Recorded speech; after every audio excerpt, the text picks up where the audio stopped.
Bonjour à toutes et à tous, j'espère que vous allez bien, car aujourd'hui je vais vous présenter un bracelet connecté de la marque Xiaomi à moins de 40 €.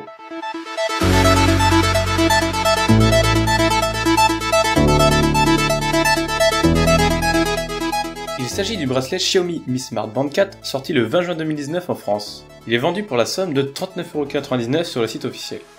Avant de passer à ce que nous propose ce bracelet connecté, nous allons nous intéresser à ce qu'il y a de fourni dans la boîte. Et pour cela, Xiaomi nous fournit le Mi Smart Band 4 déjà installé dans le bracelet de poignet, son câble de charge unique et un manuel d'utilisation. Je tiens à préciser que le Mi Smart Band 4 ne se recharge pas avec une prise secteur, mais par de l'USB uniquement. Le dernier né de la marque chinoise embarque un écran AMOLED, ce qui vous permettra de profiter d'un écran avec de somptueuses couleurs tout en consommant très peu d'énergie, ce qui n'était pas le cas de la Mi Band 3 avec un écran en noir et blanc.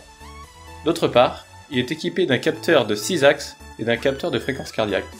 Le constructeur annonce une autonomie moyenne d'une vingtaine de jours avec seulement 2 heures de charge, ce qui est une nette amélioration face aux 10 jours d'autonomie de la Mi Band 3. Pour cela, elle se dote d'une batterie de 135 mAh.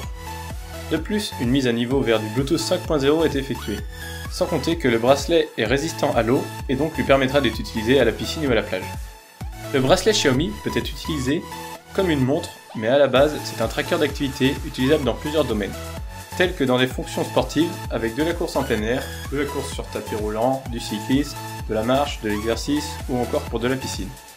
Dans chacun de ces domaines, il sera possible d'avoir un compte rendu de la durée de l'activité, de la distance parcourue et d'un suivi via une courbe du rythme cardiaque au cours de l'activité, sans compter les diverses fonctionnalités supplémentaires variantes entre chacune d'entre elles. Il est utilisable aussi pour la surveillance de la santé grâce à sa surveillance du sommeil, sa surveillance de la fréquence cardiaque, que ce soit la jour ou la nuit, des alertes d'inactivité durant la journée et des alertes si vous dépassez un seuil de fréquence cardiaque fixé au préalable. Et bien sûr, qui dit objet connecté dit plusieurs fonctionnalités telles que l'alarme, le détecteur de proximité, un cadran de montre personnalisable, l'écran verrouillable, minuterie, chronomètre, notifications diverses, un mode nuit, un mode ne pas déranger, des commandes musicales et bien plus encore. La plupart de ces fonctionnalités sont utilisables sans le smartphone. Mais si vous souhaitez voir et suivre vos activités, il vous faudra utiliser l'application Mi Fit, qui est l'application officielle de Xiaomi, qui est plutôt complète mais parfois peu intuitive à mon goût.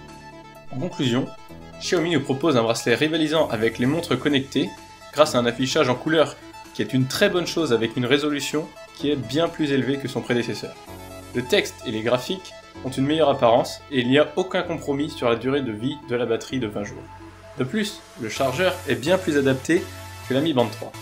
Il y a une nette amélioration du tracker, que ce soit pour la fitness ou la natation, et les bracelets de poignet sont compatibles avec ceux de la Mi Band 3. Les seuls défauts que je pourrais soumettre sont les bords de l'écran légèrement visibles, un chargeur qui paraît plutôt fragile et le NFC qui n'est pas disponible pour la version française. De mon point de vue, je suis plutôt satisfait de ce produit car il répond énormément à mes attentes. Si vous avez des questions concernant ce produit, n'hésitez pas à les laisser dans les commentaires afin que je puisse y répondre dans le but de vous éclairer.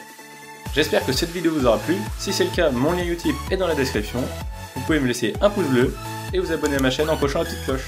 C'était Gameart, à la prochaine.